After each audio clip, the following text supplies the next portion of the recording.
Assalamualaikum, salam salam sehat dan salam bahagia untuk semua. Kembali lagi bertemu saya sambil membaca Harry Potter dan Kamar Rahasia, Harry Potter and Chamber of Secret. Kali ini kita akan membaca chapter 7, Darah Lumpur dan Bisikan-Bisikan. Selama beberapa hari sesudahnya, Harry melewatkan banyak waktu yang menghindari setiap kali melihat Gilderoy Lockhart muncul di ujung koridor. Yang lebih sulit dihindari adalah Colin Creevy yang kelihatannya telah hafal jadwal Harry. Tak ada yang lebih membahagiakan lagi bagi Colin daripada berkata, "Baik-baik saja Harry." 6 atau 7 kali sehari mendengarnya. "Halo Colin," sebagai balasannya. Betapapun jengkelnya Harry ketika mengucapkannya. Hedwig masih marah kepada Harry soal perjalanan dengan mobil yang mendatangkan malapetaka itu. Dan tongkat Ron masih tak bisa digunakan dengan benar. Bahkan melampaui batas kemampuannya dengan meluncur lepas dari tangan Ron dalam perjalanan mantra. Dan memukul Profesor Flitwick yang mungil tepat di antara kedua matanya. Menciptakan bisul hijau besar yang berdenyut-denyut. Maka dengan begitu banyak kejadian, Harry cukup senang ketika akhir pekan tiba.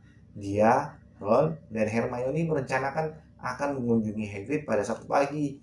Meskipun demikian, Oliver Wood, kapten tim Quidditch Gryffindor, membangunkan Harry dengan mengguncang-guncangkan tubuhnya beberapa jam lebih awal daripada yang dia kendaki.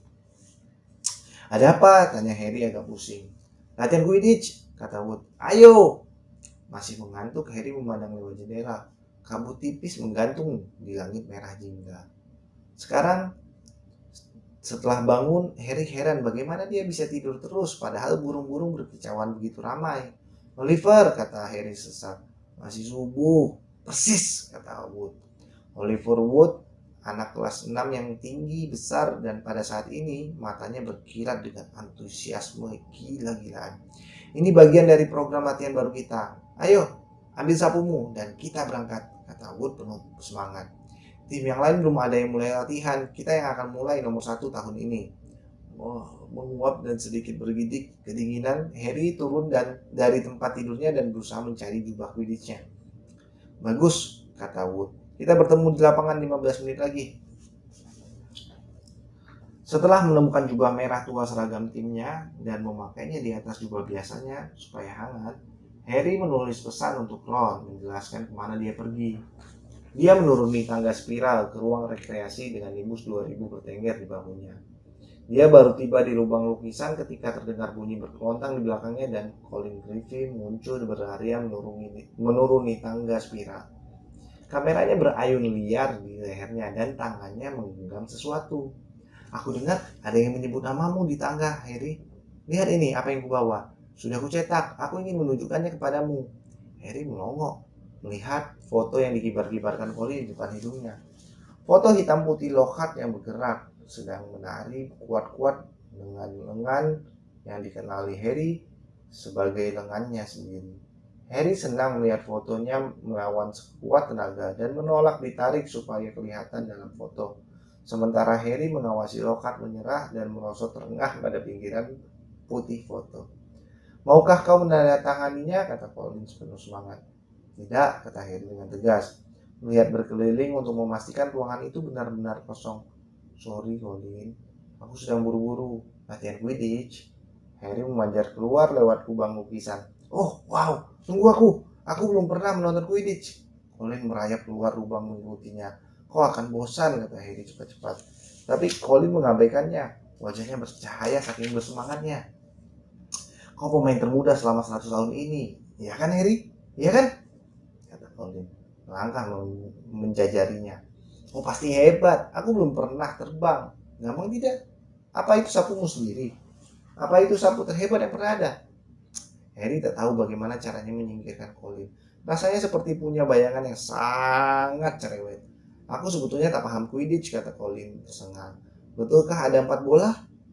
Dan 2 diantaranya terbang berputar-putar berusaha memukul jatuh pemain dari sapunya?"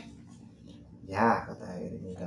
Akhirnya menyerah dan menjelaskan peraturan Quidditch yang rumit. Dua bola itu namanya belajar. Masing-masing tim punya dua batter yang membawa pemukul untuk memukul belajar jauh-jauh dari tim mereka. Fred dan George Weasley adalah batter Gryffindor. Dan untuk apa bola-bola yang lain? Tanya Collins. Hampir jatuh melewati dua anak tangga sekaligus karena terpesona memandang Harry. Quaffle, bola besar merah, ada bola yang mencetak gol. 3 chaser dari masing-masing tim saling melempar quaffle dan berusaha memasukkannya ke tiang gol di ujung lapangan. Ada 3 tiang tinggi dalam lingkaran di puncaknya. Dan bola keempat itu namanya golden snitch, kata Harry. Bola itu sangat kecil, sangat cepat, dan sulit ditangkap. Tapi itulah tugas seeker. Karena pertandingan Quidditch tidak akan berakhir sampai snitch-nya berhasil ditangkap. Dan tim yang seekernya berhasil menangkap snitch mendapat tambahan angka 150. Dan kau seeker Gryffindor kan? Kata Colin terpesona. Ya, kata Harry. Ketika mereka meninggalkan kastil dan berjalan di atas rumput berembun. Dan masih ada kiper, dia menjaga gawang. Hanya itu. Tapi Colin tidak berhenti menanyai Harry sepanjang jalan dari padang rumput yang melandai sampai ke lapangan Quidditch. Dan Harry baru berhasil lepas darinya ketika berada di kamar ganti. Colin berteriak dengan suara melengking, "Aku akan cari tempat duduk yang enak, Harry," dan bergegas ke tribun. Anggota tim Gryffindor lainnya sudah ada di dalam kamar ganti. Wood satu-satunya yang betul-betul terjaga. Fred dan George Weasley duduk dengan mata sembab dan rambut aut-autan. Di sebelah anak kelas 4, Alicia Spinnet yang terkantuk-kantuk bersandar ke dinding belakangnya. Teman sesama cheesernya, Katie Bell dan Angelina Johnson duduk bersebelahan di hadapan mereka. Keduanya menguap. Akhirnya muncul juga kau, Harry. Kenapa sih? Lama? Tanya Wood tajam. Nah, aku ingin bicara sebentar dengan kalian semua sebelum kita ke lapangan. Karena aku melewatkan musim panas dengan menciptakan program latihan baru yang kurasa akan membuat perbedaan besar. Wood memegang diagram besar di lapangan Quidditch. Pada diagram itu tergambar banyak garis dan tanda silang dengan tinta berwarna merah. Dia mengambil tongkatnya, mengetuk papan, dan panah-panah itu mulai bergerak meniup di atas papan seperti ulat.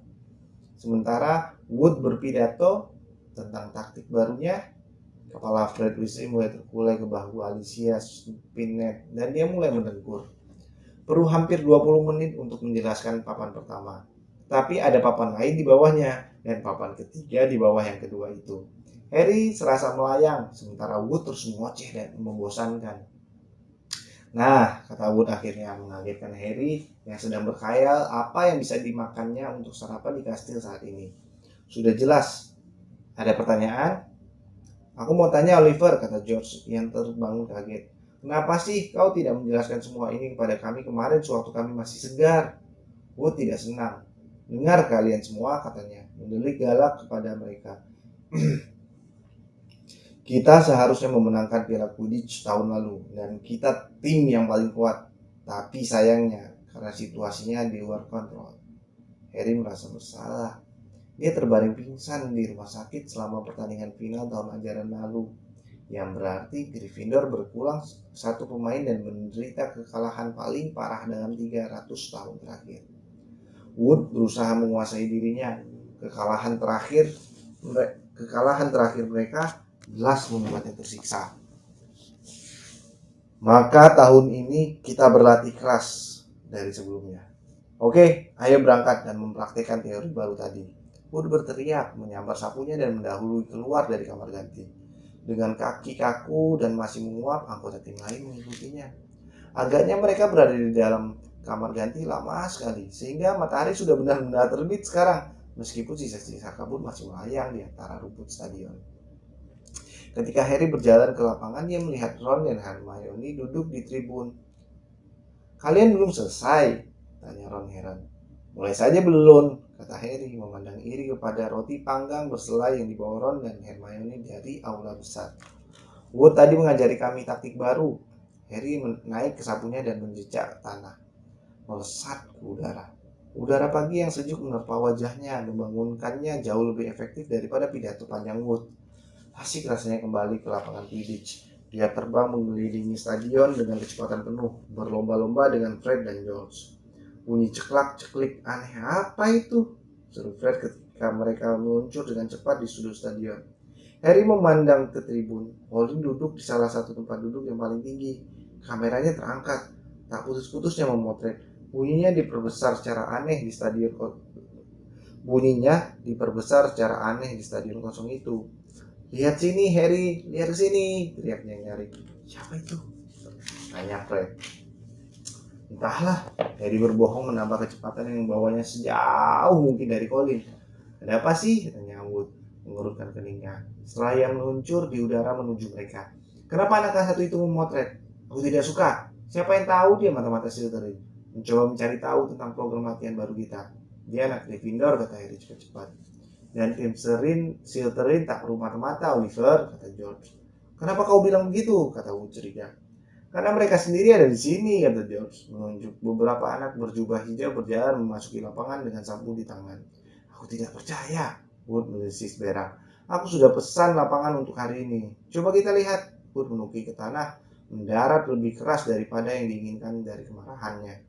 Dia terhuyung sedikit ketika turun dari sapunya. Harry, Fred, dan George mengikuti. Flynn, Wood berteriak kepada Kapten Slytherin. Ini waktu latihan kami. Kami khusus bangun pagi. Kalian minggir dulu. Marcus Flynn bahkan lebih besar daripada Wood. Wajah liciknya seperti troll ketika dia menjawab. Ada banyak tempat untuk kita semua, Wood. Angelina, Alicia, dan Katie juga sudah mendekat. Tak ada anak perempuan di tim Slytherin yang berdiri berdempetan bahu menghadapi tim Gryffindor. Mereka saling lirik. Tapi aku sudah memesan lapangan, kata Wood. Marah sekali. Sudah kupesan, kata Flynn. Tapi aku bawa surat izin khusus dengan tanda tangan dari Profesor Snape. Aku, Profesor S. Snape, memberi izin tim Slytherin untuk berlatih hari ini di lapangan Quidditch, mengingat perlunya melatih seeker baru mereka. Kalian punya seeker baru, kata Wood. Perhatiannya teralih. Mana? Dan dari belakang 6 anak bertubuh besar muncul. Anak ketujuh lebih kecil, wajahnya yang pucat dan runcing dihiasi seringai lebar. Draco Malfoy. Bukankah kau anak Lucius Malfoy? Tanya Fred, memandang Malfoy yang dengan benci. Lucu juga kau menyebut-nyebut ayah Draco, kata Flynn. Ketika suruh tim Slytherin menjaringnya semakin lebar. Biar kutunjukkan kepada kalian hadiah dengan murah hati yang diberikan kepada tim Slytherin. Ketujuh anak itu mengacungkan sapu mereka. 7 gagang baru dengan polesan berkilat dan 7 tulisan emas berbunyi Nimbus 2001. Yoi, Nimbus 2001. Berkilauan cemerlang, tertimpa cahaya matahari pagi di depan hidung tim Gryffindor. Model paling akhir, baru keluar tahun lalu, kata Flynn sambil lalu menjentikan setitik debu dari ujung sapunya. Jauh lebih unggul dari seri Nimbus 2000, sedangkan sapu bersih-bersih yang tua. Dia tersenyum menyebalkan kepada Fred dan George yang dua-duanya memegang sapu bersih 5, paling cocok untuk menyapu lantai. Tak seorang pun dari tim Gryffindor bisa bicara selama beberapa saat. Malfoy menyeringnya lebar sekali, sampai matanya tinggal segaris. Oh, lihat, kata Flynn. Penyerbuan lapangan. Ron dan Hermione menyeberangi lapangan rumput ingin tahu apa yang terjadi. Ada apa? Tanya Ron kepada Harry. Kenapa kau tidak main? Dan apa yang dilakukan dia di sini? Ron memandang Malfoy melihat jubah seragam Quidditch Slytherinnya. Aku seeker baru Slytherin, Weasley, kata Malfoy sombong. Semua sedang mengagumi sapu baru tim kami yang dibeli ayahku. Ron ternganga memandang 7 sapu super di depannya. Bagus kan? Kata Malfoy lancar. Tapi mungkin tim Gryffindor bisa mengumpulkan emas dan membeli sapu baru juga. Kau bisa melelang sapu bersih 5. Kurasa ada museum yang mau menawarnya. Tim Slytherin terbahak-bahak.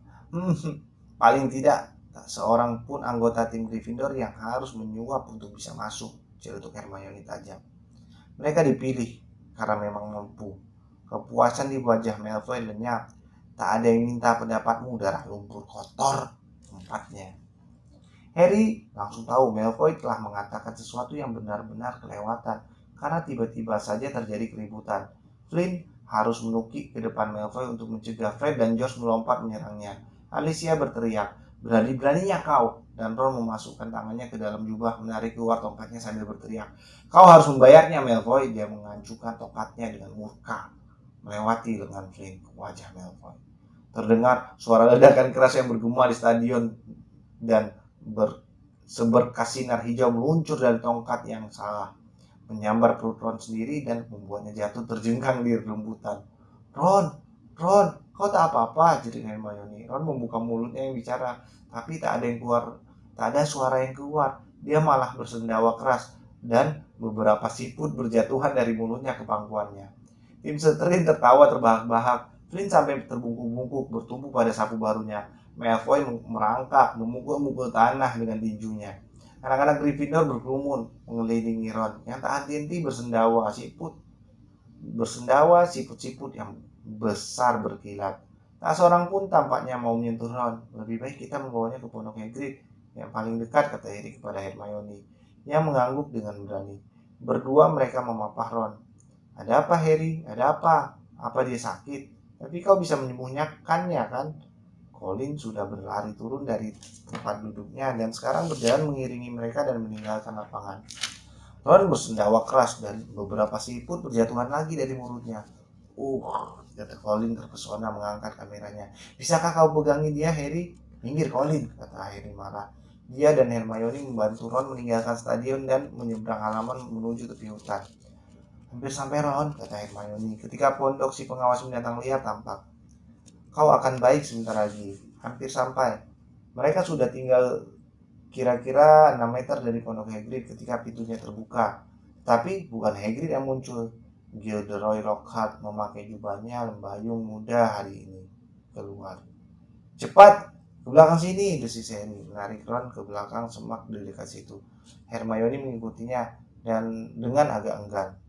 "Gampang kalau kau tahu caranya," Lockhart berkata keras-keras kepada Hagrid. "Kau perlu bantuan, kau tahu di mana aku. Kuberi kau nanti satu bukuku. Aku heran kau sama sekali belum punya. Dan ku tanda tangani satu malam ini. Ku kirim ke sini. Nah, selamat tinggal." Dan dia berjalan menuju kastil. Harry menunggu sampai Lockhart tak kelihatan lagi. Kemudian ditariknya Ron dari balik semak dan dibawanya ke pintu depan pondok Hagrid. Mereka mengetuk dengan tegang. Hagrid segera muncul, kelihatan jengkel sekali. Tapi wajahnya berubah cerah setelah tahu siapa yang datang. Sudah tanya-tanya kapan kalian datang tengok aku. Masuk. Kukira Profesor Lockhart balik lagi. Harry dan Hermione memapah Ron masuk ke dalam pondok satu ruangan itu. Di satu sudutnya ada tempat tidur besar sekali dan di sudut lain perapian yang menyala-nyala cerah. Hagrid tidak bingung mendengar masalah Ron yang cepat-cepat dijelaskan Harry sambil menundukkan Ron di kursi. "Lebih baik keluar daripada masuk," kata Hagrid riang sambil menaruh baskom tembaga besar di depan Ron. "Keluarkan semua, Ron. Merasa tak ada yang bisa kita lakukan selain menunggu sampai berhenti sendiri," kata Hermione cemas, mengawasi Ron yang membungkuk di atas baskom. "Itu kutukan yang sulit dilakukan bahkan dengan saat kondisi kita sedang sangat baik. Tapi dengan tongkat yang patah." Hagrid sibuk membuatkan teh untuk mereka. Anjing besarnya Fang menjilat-jilati Harry. "Apa yang diinginkan Lockhart darimu, Hagrid?" tanya Harry sambil menggaruk-garuk ke belakang telinga Fang. "Beri aku nasihat keluarkan Kelpie dari sumur," geram Hagrid. Dia menyingkirkan ayam jantan yang setengah dicabuti bulunya dari atas meja yang bersih berkilat dan meletakkan teko teh. Kelpie adalah hantu air, biasanya berwujud kuda dalam cerita-cerita rakyat Skotlandia. "Dikira aku tak tahu?" Dan dia sombongkan bisa usir Banshee. "Kalau omongannya satu kata saja benar, aku makan cerek." Tidak biasanya Hagrid mengkritik guru Hogwarts dan Harry memandangnya keheranan. Hermione sebaliknya berkata dengan suara lebih tinggi dari biasanya. Kurasa kau agak tidak adil. Profesor Dumbledore jelas menganggapnya orang terbaik untuk pekerjaannya. Dia satu-satunya orang untuk pekerjaan itu, kata Hagrid, menawari mereka sepiring gulali. Sementara Ron terbatuk-batuk ke dalam baskomnya. Dan maksudku betul-betul satu-satunya. Susah cari orang untuk mengajar pertahanan terhadap ilmu hitam. Orang tidak suka pelajaran itu. Mereka mulai pikir itu bawa sial, tak ada yang tahan lama. Coba cerita, kata Hagrid, mengedikkan kepala ke arah Ron. Siapa yang dia mau kutuk? Neville mengatai Hermione sesuatu. Pastilah sesuatu yang buruk, karena semua jadi marah. Memang buruk, kata Ron serak. Muncul ke atas meja, pucat dan berkeringat. Malfoy mengatai dia darah lumpur, Hagrid. Ron menukik menghilang dari pandangan lagi ketika segerombolan siput muncul lagi. Hagrid kelihatan murka. Dia bilang begitu, geramnya kepada Hermione. Ya, kata Hermione. Tapi aku tak tahu apa maksudnya. Hanya bisa kutebak itu umpatan besar. Itu penghinaan paling besar yang bisa dipikirkannya. Ron muncul lagi. Darah lumpur adalah umpatan besar untuk orang yang kelahiran Muggle. Kau tahu kan, orang tuanya bukan penyihir. Ada penyihir seperti keluarga Malfoy yang menganggap mereka lebih baik dari yang lain karena mereka termasuk golongan yang disebut darah murni. Ron bersendawa kecil dan satu siput jatuh ke tangannya yang terulur. Dilemparnya siput itu ke dalam baskom dan dia melanjutkannya. Maksudku, kita penyihir yang lain tahu itu tidak ada pengaruhnya sama sekali. Lihat saja Neville Longbottom, dia darah murni, tapi menaruh kuali dengan benar saja dia nyaris tidak bisa. Dan mereka belum temukan mantra yang tak bisa dilakukan Hermione kita ini, kata Hagrid dengan bangga. Membuat wajah Hermione langsung semburat merah. Darah lumpur sungguh umpatan yang tak pantas diucapkan, kata Ron. Menyeka dahinya yang berkeringat dengan tangan yang gemetar. Darah kotor artinya, darah biasa, gila. Sebagian besar penyihir sekarang itu toh berdarah campuran. Kalau kita tidak menikah dengan Muggle, kita pasti sudah punah. Ron membungkuk dan muntah lagi. Ya, aku tidak salahkan kau. Kau coba kutuk dia, Ron, kata Hagrid keras, mengatasi bunyi siput yang berjatuhan ke baskom. Tapi mungkin ada baiknya tongkatmu serang balik kau sendiri. Pasti Lucius Malfoy akan datang ke sekolah kalau kau berhasil kutuk anak itu. Dengan begini, paling tidak kau tidak dihukum. Harry sebetulnya ingin mengatakan bahwa hukuman tidak lebih buruk daripada hujan siput dari mulut, tapi dia tak bisa bicara. Gulali Hagrid telah menyemen rapat rahangnya. Harry, kata Hagrid tiba-tiba, seakan mendadak teringat sesuatu. Aku protes. Kudengar kau bagi-bagi foto bertantangan. Kenapa aku tidak dikasih? Dengan berang Harry melepaskan giginya yang menempel. Aku tidak membagikan foto bertantangan, katanya marah. Kalau Lockhart masih ngomong soal... Tetapi kemudian dilihat Hagrid tertawa. Aku cuma bergurau, katanya, menepuk-nepuk punggung Harry dengan riang, membuat wajah Harry terantuk meja. Aku tahu kau tidak bagikan foto. Aku bilang ke Lockhart, kau tak perlu begitu. Kau sudah lebih terkenal daripada dia tanpa berusaha. Pasti dia tidak suka mendengarnya, kata Harry. Duduk tegak lagi dan menggosok dagunya. Memang tidak, kata Hagrid. Matanya bercahaya. Lalu aku bilang, aku belum pernah baca bukunya dan dia putuskan pergi saja. Gulali Ron? Dia menambahkan ketika Ron muncul lagi. Tidak, terima kasih, kata Ron lemah. Lebih baik tidak ambil resiko. Ayo kita lihat apa yang kutanam, ajak Hagrid ketika Harry dan Hermione sudah menghabiskan teh mereka. Di kebun sayur kecil di belakang pondok Hagrid ada selusin labu kuning paling besar yang pernah dilihat Harry. Masing-masing sebesar gundukan batu besar. Tumbuh bagus ya, kata Hagrid gembira. Buat pesta Halloween. Sudah cukup besar nanti. Kau beri makan apa mereka, tanya Harry. Hagrid menoleh untuk memastikan mereka sendirian. Ya, aku memberi mereka, kau tahu, sedikit bantuan. Harry melihat payung merah jambu kembang-kembang Hagrid bersandar di dinding belakang pondok. Harry punya alasan untuk menduga bahwa payung itu bukan payung biasa. Malah dia punya dugaan kuat. Tongkat tua Hagrid dari zaman sekolah disembunyikan di dalamnya. Hagrid sebetulnya tidak boleh menggunakan sihir. Dia dikeluarkan dari Hogwarts dalam tahun ketiganya. Tetapi Harry belum berhasil tahu kenapa. Setiap kali menyebut soal itu, Hagrid akan berdeham keras-keras dan jadi tulis secara misterius sampai topik pembicaraan diubah. Jampi-jampi pembengkakan kan, kata Hermione setelah mencela setengah geli. Ya, kau berhasil sekali. Itu yang dikatakan adikmu, kata Hagrid mengangguk kepada Ron. Baru bertemu dia kemarin. Hagrid melirik Harry, jenggotnya bergerak-gerak. Katanya dia cuma mau lihat-lihat, tapi kukira dia harap bertemu kau seorang di rumahku. Dia mengedipkan kepada Harry. Kalau kau tanya aku, dia tidak akan tolak foto bertantangan. Oh, tutup mulutmu, kata Harry. Ron terbahak dan sibuk berhamburan ke tanah. Awas, teriak Hagrid, menarik Ron jauh dari labu kuningnya yang sangat berharga. Saat itu sudah hampir makan siang, dan karena Harry baru makan sepotong kecil gulali, dia sudah ingin kembali ke sekolah untuk makan. Mereka mengucapkan selamat tinggal kepada Hagrid dan berjalan kembali ke kastil. Ron cegukan dari waktu ke waktu, tapi hanya mengeluarkan 2 siput yang sangat kecil. Baru saja mereka melangkah memasuki aula depan yang sejuk, terdengar suara keras. Di sini rupanya kalian, Potter, Weasley, Profesor McGonagall berjalan mendekati mereka. Tampangnya galak. Kalian berdua akan menjalani detensi malam ini.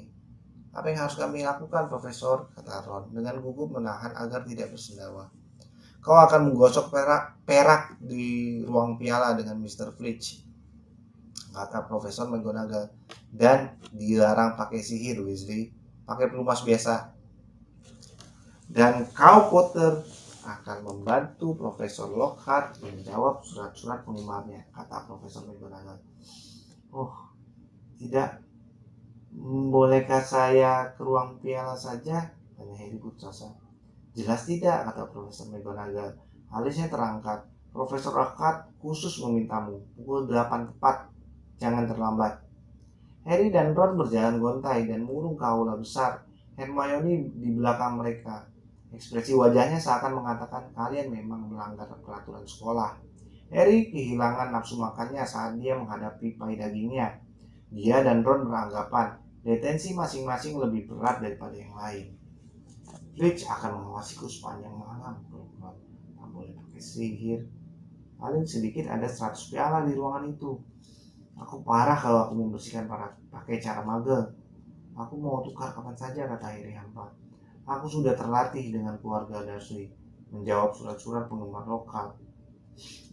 Mengerikan sekali. Sabtu sore berlalu dengan cepat dan tiba-tiba saja sudah pukul 8 kurang 5. Harry menyeret kakinya sepanjang koridor lantai 2 menuju ke kantor Lockhart. Dia menggertakkan giginya dan mengetuk. Pintu langsung terbuka. Lockhart tersenyum kepadanya. Nah, ini dia, katanya. Masuk Harry, masuk. Berkilauan di dinding bersinar cahaya banyak lilin berderet tak terhitung foto Lockhart. Beberapa di antaranya bahkan ditandatanganinya. Setumpuk tinggi lainnya ada di mejanya. Kau boleh menulis alamat di amplopnya, kata Lockhart kepada Harry. Seakan ini sesuatu yang sangat menyenangkan. Yang pertama ini untuk Gladys Goodjohn, penggemar beratku. Waktu berlalu amat lambat. Harry membiarkan saja Lockhart mengoceh sendiri. Kadang-kadang saja dia menyimpalinya dengan baik dan yeah. Sekali-sekali dia mendengar ungkapan seperti ketenaran itu seperti teman yang berubah-ubah, Harry. Dan selebriti itu jadi selebriti kalau bersikap seperti selebriti. Ingat itu. Lilin-lilin terbakar makin lama makin pendek, membuat cahayanya menari-nari di atas wajah Lockhart yang memandangnya. Harry menggerakkan tangannya yang pegal di atas amplop yang rasanya sudah ke-1000. Menulis alamat Veronica Smedley. Pasti sudah hampir tiba waktunya pulang, pikir Harry merana. Mudah-mudahan segera tiba waktunya pulang. Dan kemudian dia mendengar sesuatu. sesuatu yang lain daripada desis-desis lilin yang hampir padan dan ocehan Lockhart tentang penggemarnya. Ada suara yang bisa membekukan tulang sumsum, suara penuh kebencian sedingin es. Sini, datanglah padaku, biar ku robek kau, biar ku bunuh kau. Harry tersentak kaget dan setetes besar tinta ungu muncul di halaman Veronica Smedley. Apa? Katanya keras-keras. Aku tahu, kata Lockhart. 6 bulan penuh puncak tangga bestseller, memecahkan semua rekor. Bukan, kata Harry kalut. Suara tadi. Maaf, kata Lockhart terus bingung. Suara apa? Suara yang mengatakan, apakah Anda tidak mendengarnya? Lockhart memandang Harry dengan amat heran. Apa yang kau bicarakan, Harry? Mungkin kau sudah mengantuk. Astaga, nyaris tengah malam. Kita sudah di sini hampir 4 jam. Aku tak percaya. Waktu berlalu bagai terbang. Ya, Harry tidak menjawab. Dia menajamkan telinganya untuk mendengar suara itu lagi. Tapi sekarang yang terdengar hanyalah suara Lockhart memberitahunya bahwa dia tidak boleh mengharapkan hadiah menyenangkan seperti ini setiap kali dia mendapatkan detensi. Harry pulang dengan linglung. Sudah larut sekali sehingga ruang rekreasi Gryffindor sudah hampir kosong. Harry langsung ke kamarnya. Ron belum kembali. Harry memakai piyamanya, naik ke atas tempat tidur dan menanti.